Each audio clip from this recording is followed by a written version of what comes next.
నా పేరు doctor CL Venkatrao. నా సెల్ నంబరు, వాట్సాప్ నంబరు 9848055806. నా సెల్ నంబరు, వాట్సాప్ నంబరు 9848055806. ఈ మధ్యకాలంలో వివాహమైన నూతన దంపతులకు సుమారు 10% మందికి పిల్లలు పుట్టటంలా. ఈ 10%లో ఒక 5% సమస్యలు పురుషులలో ఉంటే మరో 5% స్త్రీలలో ఉంటున్నాయి. దీనికి ఎవరిని నిందించవలసిన అవసరం లేదు. దీనికి కొన్ని పర్యావరణ కారణాలు కూడా ఉన్నాయి.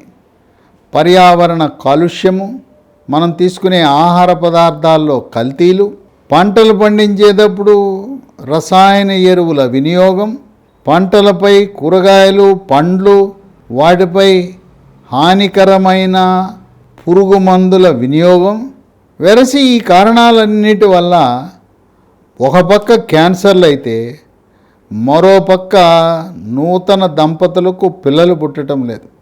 సుమారుగా 24 నెలలు 2 సంవత్సరాల లోపల పిల్లలు పుడతారు. భార్యాభర్తలు ఇద్దరు కలిసి కాపురం చేస్తే 2 సంవత్సరాల లోపల పిల్లలు పుడతారు. 2 సంవత్సరాల వరకు డాక్టర్ల దగ్గరకు వెళ్ళవలసిన అవసరం లేదు. ఆందోళన చెందవద్దు. అయితే చాలామందికి భార్యాభర్తలు ఎప్పుడు కలిస్తే పిల్లలు పుడతారనే అవగాహన లేని కారణం వల్ల పిల్లలు పుట్టరు. చాలామంది 14వ రోజు అంటే క్యాలెండర్లో 14వ రోజు చూస్తారు. అది కాదు, అది తప్పు. 14వ రోజు అని డాక్టర్లు మాట్లాడుతుంటే, గైనకాలజిస్టులు మాట్లాడుతుంటే క్యాలెండర్లో 14 చూస్తాడు. క్యాలెండర్లో 14 కాదు. ఈ రోజుల లెక్క అనేది పీరియడ్స్, ఈ నెలసరి వచ్చిన మొదటి రోజుని 1గా పరిగణించాలి. క్యాలెండర్ చూడొద్దు. దాన్ని మొదటి రోజు రక్తస్రావం జరిగిన రోజు 1గా పరిగణించండి. ఏ రోజుల్లో కలిస్తే పిల్లలు పుడతారంటే 11వ రోజు, 12వ రోజు, 13వ రోజు. అన్నిటికంటే శ్రేష్టమైన రోజు 14, 15, 16, 17. ఈ 7 రోజులు కలిస్తే భార్యాభర్తలిద్దరూ రతిక్రీడలో పాల్గొంటే పిల్లలు తప్పకుండా పుడతారు. అత్యంత కీలకమైన రోజులు 13, 14, 15. 14వ రోజు 2 సార్లు కలిసినా కూడా మంచిదే. రాత్రి ఒకసారి, తెల్లవారుజామున ఒకసారి, 2 సార్లు కలిస్తే ఇంకా మంచిది. ఇలా కలుస్తూ 11 నుంచి 17 వరకు ప్రతి నెల కలుస్తూ 2 ఏళ్ల లోపల సాధారణంగా సమస్యలు లేకపోతే పిల్లలు పుడతారు. పిల్లలు పుట్టలేదు అంటే ఈ రోజున ప్రైవేట్ హాస్పిటల్లో వైద్యానికి వెళ్ళిపోతే పరిస్థితి ఏంటంటే అప్పులు పాలైపోవటం, పొలాలు, స్థలాలు, ఇళ్ళు, అపార్ట్మెంట్ అన్నీ అమ్ముకోవాల్సిన పరిస్థితి. సంతాన సాఫల్య కేంద్రాలు, కార్పొరేట్ హాస్పిటల్కి వెళ్తే సామాన్యులు, జనసామాన్యులు, పేద వర్గాలు, అల్పాదాయ వర్గాలు, దిగువ మధ్యతరగతి వాళ్ళు ఆ ఫీజులు, ఆ ఖర్చులు చెల్లించే పరిస్థితి లేదు. అటువంటి తరుణంలో సికింద్రాబాదు గాంధీ ప్రభుత్వ హాస్పిటల్లో ఒక అత్యాధునిక సంతాన సాఫల్య కేంద్రం, తెలుగు రాష్ట్రాల్లో ఇటువంటి సంతాన సాఫల్య కేంద్రం ఇంతవరకు ఎక్కడా ఏ ప్రభుత్వ హాస్పిటల్లో కూడా ఏర్పాటు చేయలేదు. ప్రత్యేక పరికరాల కోసం మాత్రమే 5 కోట్ల రూపాయలు వెచ్చించి కార్పొరేట్ హాస్పిటళ్లకు ధీటుగా, ప్రైవేట్ హాస్పిటళ్లకు ధీటుగా రోజు పేపర్లలో, టీవీలలో, సోషల్ మీడియాలో ప్రకటనలు గుప్పిస్తున్న సంతాన సాఫల్య కేంద్రాల కంటే మెరుగైన అత్యాధునిక యంత్ర పరికరాలను ప్రభుత్వమే గాంధీ ఆసుపత్రిలో ఏర్పాటు చేసింది. గాంధీ ఆసుపత్రి ప్రాంగణంలో మాతా శిశు భవనం ఉంది. అంటే అక్కడ మదర్ అండ్ చైల్డ్ బిల్డింగ్ అని ఉంది. గర్భవతులకు, శిశువులకు చికిత్స చేసే ప్రత్యేక భవనం. దాంట్లో 5వ ఫ్లోర్లో ఈ సంతాన సాఫల్య చికిత్సలకు తగు పరికరాలు, శిక్షణ పొందిన సిబ్బంది, డాక్టర్లు, పారామెడికల్ సిబ్బంది, వీళ్ళన్నిటితో పాటు అండకోశము నుంచి అండము దాన్ని తీసి వీర్యకణంతో కలిపి కృత్రిమముగా ఒక టెస్ట్ ట్యూబ్ బేబీని జన్మించేలా చేయటానికి ఒక ప్రత్యేక నిపుణుడు కావాలి. అతని ఎంబ్రియాలజిస్ట్ అంటారు. అటువంటి స్పెషలిస్టును కూడా నియమించుకుని సరిలేరు నాకెవరు, సాటిలేరు నాకెవరు, కోవిడ్ సమయంలో లక్షలాది మంది ప్రజలను ఆదుకున్న గాంధీ హాస్పిటల్. వివాహమై దిగులుతో సంతానము లేరని దిగులు పడుతున్న అభాగ్యులకు వరం లాంటిది ఈనాడు గాంధీ ఆసుపత్రి. అక్టోబర్ 10, 2023 సంవత్సరం నుంచి ఈ ఆధునిక సంతాన సాఫల్య సేవలు గాంధీ ఆసుపత్రుల్లో అందుబాటులోకి వచ్చాయి. దీనికి ఆరోగ్యశ్రీ కార్డు అవసరం లేదు, తర్వాత రేషన్ కార్డు అవసరం లేదు. ఎవరైనా కూడా సేవలన్నీ కూడా ఉచితంగా పొందవచ్చు. అక్కడ జరిగే పరీక్షలకు కూడా ఎవరు ₹1 కూడా కట్టవలసిన అవసరం లేదు. ప్రభుత్వ ఉద్యోగులు కూడా, ప్రైవేటు ఉద్యోగులు, అంతేకాదు తెలంగాణ రాష్ట్ర ప్రజలే కాక పక్క రాష్ట్రమైన కర్ణాటక, మహారాష్ట్ర, ఆంధ్రప్రదేశ్ వాళ్ళు కూడా, ఛత్తీస్గఢ్ వాళ్ళు కూడా ఇక్కడ వైద్య సేవలను పొందడానికి అర్హులే. అయితే ఈ గాంధీ హాస్పిటల్కి ఉదయం 9 గంటలకు వెళ్ళాలి. 9 గంటలకు వెళ్ళి ఓపీ టికెట్ రాసేటప్పుడు మాకు పిల్లలు లేరు, సంతాన సాఫల్య ఓపీకి మమ్మల్ని పంపండి అంటే రాసి అక్కడికి పంపుతారు. ఇక్కడ ప్రపంచంలో భూగోళం మీద ఎటువంటి ఆధునిక సదుపాయాలు ఉన్నాయో అన్నీ ఏర్పాటు చేశారు. ఇక ఎవరు కూడా టెస్ట్ల రూపాన ఇప్పుడు హార్మోన్ల టెస్టులు చేస్తారు, చాలా ఖరీదు. ఈ హార్మోన్ల అసమతుల్యత ఉన్నప్పుడు ఒక విభాగం ఉంటుంది, దాని ఎండోక్రైనాలజీ విభాగం అంటారు. గాంధీ హాస్పిటల్లో ఎండోక్రైనాలజీ విభాగం ఉంది. ఆ ఎండోక్రైనాలజీ సూపర్ స్పెషలిస్ట్ని బయట కలవాలంటే ₹1000 ఫీజు తీసుకుంటారు. ఇక్కడ ఉచితం. అన్ని హార్మోన్లు కూడా ఉచితంగా చేస్తారు. ఇక షుగర్ గురించి కొంతమంది వివాహం కాని యువతీ యువకులకు, తల్లిదండ్రులకి ఒక అపోహ ఉన్నది. కొంతమందికి పుట్టుకతోనే షుగర్ వస్తుంది, చిన్న వయసులో వస్తుంది. వాళ్ళు ఇన్సులిన్ తీసుకుంటూ ఉంటారు. ఇన్సులిన్ తీసుకుంటున్న వధువు కానీ, వరుడు కానీ, ఆడపిల్ల కానీ, మగపిల్లవాడు కానీ పిల్లలు పుట్టడానికి ఎటువంటి అభ్యంతరం ఉండదు. కనుక ఈ చిన్న వయసులోనే అమ్మాయికి షుగర్ ఉంది, ఆ కారణం వల్ల మాత్రం మీరు తిరస్కరించద్దు. అట్లాగే అబ్బాయికి చిన్న వయసులోనే షుగర్ ఉన్నా, షుగర్కి ఇన్సులిన్ వాడుతున్నా కూడా మీరు వివాహానికి ఎటువంటి అభ్యంతరం పెట్టద్దు. షుగరు పిల్లలు పుట్టడానికి అభ్యంతరము కాదు. అయితే షుగరు నియంత్రించుకోవాల్సిన అవసరం ఉంది. సంతానం కలగట్లేదని వెళ్ళగానే వెంటనే థైరాయిడ్ పరీక్ష చేస్తారు. T3, T4, TSH అని. మెడ ముందు భాగాన సీతాకోక చిలుకాకారంలో ఉండే థైరాయిడ్ గ్రంథి పనిచేస్తుందా లేదా చూస్తారు. గాంధీ హాస్పిటల్లో ఆ థైరాయిడ్ పరీక్ష కూడా ఉచితం. ఒకవేళ ఏదైనా థైరాయిడ్ లోపం ఉందంటే ఎండోక్రైనాలజీ విభాగానికి పంపిస్తారు. ఇక స్త్రీలకు అండకోశంలో నీటి బుడగలు ఉంటాయి. దీన్ని పాలిసిస్టిక్ ఓవరీ సిండ్రోమ్, PCOS అని, PCOD అంటారు. ఇటువంటి నీటి బుడగలుండి హార్మోన్ల అసమతుల్యత, ఈస్ట్రోజన్, ప్రొజెస్ట్రోన్ అనే స్త్రీ హార్మోన్ల అసమతుల్యత వల్ల కూడా పిల్లలు పుట్టరు. వారికి కూడా ఎండోక్రైనాలజీ సూపర్ స్పెషలిస్ట్ సేవలు ఉచితంగా అందిస్తారు. కావలసిన పొట్టకి అల్ట్రాసౌండ్ స్కానింగ్ పరీక్ష ఉచితం. అండకోశం నుంచి అండము విడుదలవుతుందా లేదా అని చేసే ఒక ప్రత్యేక అల్ట్రాసౌండ్ పరికరం ద్వారా ఫాలిక్యులార్ స్టడీ అని చేస్తారు. అది కూడా ఉచితంగానే ఇక్కడ చేయటం జరుగుతుంది. తర్వాత గర్భకోశం పక్కన ఇరుపక్కల 2 గొట్టాలు ఉంటాయి. ఆ గొట్టాలను వైద్య పరిభాషలో ఫెలోపియన్ ట్యూబ్ అంటారు. కొంతమందికి తెల్లబట్ట తరచుగా అవటం వల్ల కానీ, టీబీ వల్ల కానీ ఈ ట్యూబులు మూసుకుపోయి ఉంటాయి. కొంతమందికి పుట్టుకతోనే మూసుకుపోయి ఉంటాయి. లేదు అండకోశము చుట్టూ చీము చేరటం వల్ల కూడా ఈ ట్యూబులు మూసుకుపోవచ్చు. ట్యూబులు బాగానే ఉన్నాయా, తెరుచుకుని ఉన్నాయా, మూసుకుపోయాయా తెలుసుకోవడానికి HSG, హిస్టెరో సాల్పింగోగ్రామ్ అనే ఒక ప్రత్యేక ఎక్స్రే తీస్తారు. అది కూడా గాంధీ హాస్పిటల్లో ఉచితంగా చేస్తారు.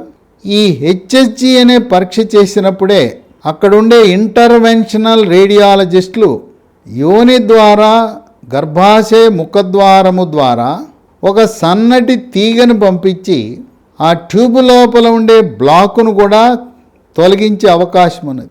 దాన్ని FTC అంటారు, ఫెలోపియన్ ట్యూబ్ క్యాన్యులేషన్ అంటారు. గతంలో ట్యూబులు బ్లాక్ అయిపోతే రకరకాల శస్త్రచికిత్సలు, లాప్రోస్కోపీ అవి ఇవి చేసేవారు. ఇప్పుడు ఈ హిస్టెరోసాల్పింగోగ్రామ్ అనే పరీక్ష చేసి ట్యూబులు మూసుకుపోయినని తెలవగానే ఆ పరీక్షలో భాగంగానే ఇంటర్వెన్షనల్ రేడియాలజిస్టులు ట్యూబుల బ్లాకులను తొలగించి మీకు పిల్లలు కలిగేలా చేసే సదుపాయము కూడా గాంధీ ఆసుపత్రిలో ఉన్నది. మగవారికి వృషణాలు, గోలికాయల చుట్టూ కొన్ని సందర్భాల్లో సిరలు ఉబ్బుతాయి. ఆ సిరలు ఉబ్బటం అనేది కొన్ని సందర్భాల్లో ఫైలేరియా వల్ల రావచ్చు, దోమపోటు వల్ల ఫైలేరియా వల్ల రావచ్చు. ఆ సిరలు ఉబ్బటాన్ని వైద్య పరిభాషలో వ్యారికోసీల్ అంటారు. ఈ వ్యారికోసీల్లో గ్రేడ్ 1 అని, 2 అని, 3 అని, 4 అంటారు. ఈ వ్యారికోసీల్ ఉన్న వారికి వీర్యకణాల సంఖ్య ఉత్పత్తి తగ్గుతుంది. వీర్యకణాల సంఖ్య తక్కువ ఉన్నప్పుడు పిల్లలు పుట్టరు. వ్యారికోసీల్కి తగు శస్త్రచికిత్స చేయటం ద్వారా, చిన్న ఆపరేషన్ చేయటం ద్వారా మళ్ళీ వీర్యకణాల సంఖ్య యథాతథంగా పెరిగిపోతాయి. ఈ వ్యారికోసీల్ ఆపరేషన్ జనరల్ సర్జరీ విభాగం వాళ్ళు చేయొచ్చు, యూరాలజీ విభాగం వాళ్ళు చేయొచ్చు. అన్ని సదుపాయాలు కూడా గాంధీ ఆసుపత్రిలో ఉన్నాయి. కనుక పురుషుడికి వ్యారికోసీలు ఉన్నప్పుడు దాన్ని చికిత్స చేయొచ్చు. ఈ గోళీ వృషణం చుట్టూ నీరు చేరుతుంది. ఆ నీరు చేరటాన్ని వైద్య పరిభాషలో హైడ్రోసీలు బుడ్డ అంటారు. కొంతమందికి వృషణాలు ఒకటే ఉంటాయి, ఒకటి ఉన్నా సరిపోతుంది, పిల్లలు పుడతారు. కానీ ఒకటి పొట్టలో ఉండిపోతుంది. ఆ పొట్టలో ఉందా లేదా తెలుసుకోవడానికి పొట్టకి అల్ట్రాసౌండ్ స్కానింగ్ చేయాలి. ఒకటి ఉంటే సరిపోతుంది, ఒకటి సంచిలోకి వచ్చుంటే చాలు. కానీ పొట్టలో మిగిలిపోయిన వృషణము క్యాన్సర్గా మారే గుణం ఉంటుంది కనుక పొట్టకి ఆపరేషన్ చేసో లాప్రోస్కోపీ ద్వారానో దాన్ని తప్పనిసరిగా తొలగించవలసిన అవసరం ఉంటుంది. కొంతమందికి వీర్యము పురుషుడి నుంచి సేకరించి యోని ద్వారా, గర్భాశయ ముఖద్వారము ద్వారా గర్భసంచిలోకి ఎక్కిస్తారు. దాని పేరు IUI, ఇంట్రా యుటరైన్ ఇన్సెమినేషన్ అని వైద్య పరిభాషలో అంటారు. అలాంటి IUI భర్త యొక్క వీర్యాన్ని సేకరించి గర్భాశయంలోకి ఎక్కించే ప్రక్రియ కూడా గాంధీ హాస్పిటల్లో వినియోగంలోకి వచ్చింది. ఆధునిక వసతుల్లో చెప్పుకోదగ్గది IVF, ఇన్ విట్రో ఫర్టిలైజేషన్. దీంట్లో పురుషుడి యొక్క వీర్యకణాన్ని, మహిళల యొక్క అండకోశం నుంచి అండాన్ని రెండింటిని బయట ఒక టెస్ట్ ట్యూబ్లో కలిపి ఫలదీకరణ చేసి చిన్న పిండము ఒక 4-5 రోజులు టెస్ట్ ట్యూబ్లోనే పెంచి తదుపరి పెరిగిన పిండాన్ని మళ్ళీ గర్భకోశంలో ప్రవేశపెట్టే ప్రక్రియని IVF, ఇన్ విట్రో ఫర్టిలైజేషన్ అంటారు. దీని ఖరీదు ఎంతో తెలుసా? ఒక్కసారి చేయాలంటే 2 లక్షల రూపాయలు అవుతుంది. ఒక్కసారి చేసినంత మాత్రాన గ్యారంటీ ఉండదు. కొంతమందికి 2, 3, 4 సార్లు చేయవలసి ఉంటుంది. మరొక్కొక్కసారి 2 లక్షలు ఖర్చు పెట్టుకోవాలంటే పేదవారికి, నిరుపేదలకు సాధ్యపడుతుందా? అందువల్ల భూమి మీద ఎటువంటి ఆధునిక సాంకేతిక పరిజ్ఞానం ఉన్నాయో, యంత్ర పరికరాలు ఉన్నాయో, ఇక్కడ విభాగాలు కూడా ప్రసూతి విభాగం, తర్వాత సంతాన సాఫల్యానికి సంబంధించిన విభాగం, ఎండోక్రైనాలజీ హార్మోన్లకు సంబంధించిన విభాగం, అట్లాగే మగవారికి పురుషాంగము లేదు వృషణాలకు సంబంధించి ఎటువైనా సమస్యలుంటే వాటిని పరిష్కరించడానికి యూరాలజీ విభాగం, అన్ని విభాగాలు అక్కడే ఉన్నాయి. ఇంకెక్కడికి వెళ్ళాల్సిన అవసరం లేదు. డాక్టర్ల ఫీజు లేదు, టెస్టులకు ఫీజు లేదు, అన్నీ కూడా ఉచితంగా, స్కానింగులు కూడా ఉచితంగా చేస్తారు. మరొకటి గమనించవలసింది ఏంటంటే పురుషాంగం ముందు భాగాన చర్మం ఉంటుంది. అది సాధారణంగా 7 సంవత్సరాల లోపు వెనక్కి లాగితే వచ్చేయాలి. కొంతమందికి పురుషాంగం ముందు ఉన్న తోలు గట్టిగా ఉంటుంది, వెనక్కి రాదు. వెనక్కి లాగాలని ప్రయత్నం చేసినా రాదు. ఇటువంటి తోలు వెనక్కి లాగితే రాకపోవటాన్ని వైద్య పరిభాషలో ఫైమోసిస్ అంటారు. ఆ తోలు ఉండటం వల్ల పురుషాంగము యోనిలో ప్రవేశపెట్టడానికి ఇబ్బంది వస్తుంది. మూత్ర విసర్జన చేసేటప్పుడు బెలూన్లా ఉబ్బుతుంది. మూత్రం దారగా రాదు, చుక్కలు చుక్కలుగా పడుతుంది. కనుక మీరు రతి క్రీడలో సమర్థవంతంగా పాల్గొని పిల్లలు పుట్టాలంటే పురుషాంగము ముందు భాగానుండే చర్మము వెనక్కి లాగినప్పుడు పూర్తిగా వెనక్కి రావాలి. రాకపోతే దీనికి జనరల్ సర్జన్లు కానీ, యూరాలజిస్టులు కానీ, ప్లాస్టిక్ సర్జన్లు కానీ, చిన్నపిల్లలకైతే పీడియాట్రిక్ సర్జన్లు సుల్తి, దాని వైద్య పరిభాషలో సర్కంసిషన్ అనే ఆపరేషన్ చేయటం ద్వారా, ఆ చర్మాన్ని తొలగించడం ద్వారా పెళ్ళయిన తర్వాత పాపం కొంతమంది అమాయకత్వంతో, లైంగిక పరిజ్ఞాన లోపం వల్ల, ఈ చర్మం వెనక్కి రాని కారణం వల్ల కొంతమందికి పిల్లలు పుట్టడంలా. కనుక ఒక్కసారి గమనించండి, వెనక్కి రాకపోతే చిన్న ఆపరేషను, అదేమీ ఇబ్బందికరమైంది కాదు. ఇంకోటి ఈ రోజుల్లో ఒకరు ఇద్దరు అవగానే కుటుంబ నియంత్రణ ఆపరేషన్ చేయించుకుంటున్నారు. మగవారికైతే వ్యాసెక్టమీ ఆపరేషన్, స్త్రీలకైతే ట్యూబెక్టమీ ఆపరేషన్. ఒక్కరు ఇద్దరితో ఆపరేషన్ చేయించుకున్న తర్వాత ఏదైనా కారణం వల్ల ప్రమాదవశాత్తు కానీ లేదేదైనా కోవిడ్ లాంటి వ్యాధులు వచ్చి పిల్లలు మరణించినప్పుడు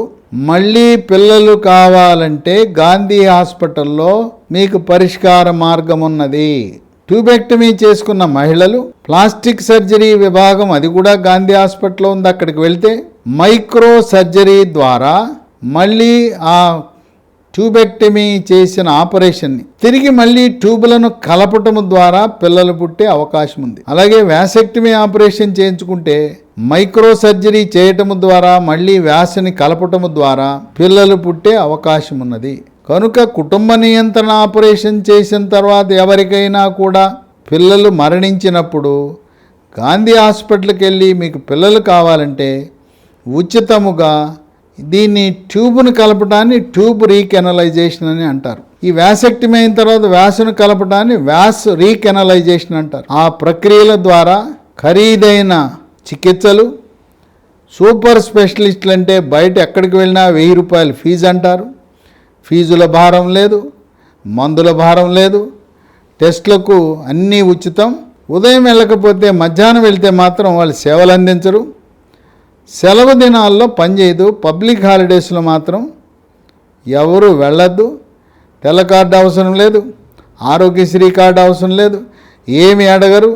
మీ ఆర్థిక స్థితిగతులు ఎక్కడైనా మీరు భారతీయ పౌరుడై ఉంటే ఏ రాష్ట్రానికి చెందిన వారైనా కూడా గాంధీ హాస్పిటల్లో అందుబాటులో ఉన్న అత్యాధునిక సంతాన సాఫల్య వసతులు అనేది ఇది మీకు ఇచ్చిన దేవుడిచ్చిన వరంగా భావిస్తూ, ఏ సమస్య ఉన్నా నాటు వైద్యుల యొక్క మాటలు వినకుండా, మోసపూరితమైన మాటలు వినకుండా ఎంతో ఖర్చుతో కూడుకున్న అత్యాధునిక వసతులు పొందటానికి గాంధీ హాస్పిటల్కి వెళ్ళండి.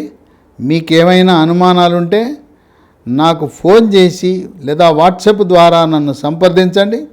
మీకు తగు సలహాలు సంప్రదింపులు ఇవ్వడానికి సిద్ధంగా ఉన్నాను. డాక్టర్ సిఎల్ వెంకట్రావు, 9848055806 నా సెల్ నంబరు, వాట్సాప్ నంబరు 9848055806. మరొక గమనిక, ఈ గాంధీ హాస్పిటల్లో సేవలు పూర్తిగా ఉచితము. ఎక్కడా ఎవరికి ఏ రకమైన రుసుము చెల్లించవలసిన అవసరం లేదు. డాక్టర్లకు కానీ టెస్టులు చేసే సిబ్బందికి కానీ ఎక్కడా కూడా ఎవ్వరూ ₹1 కూడా చెల్లించవలసిన అవసరము లేదని గమనించండి.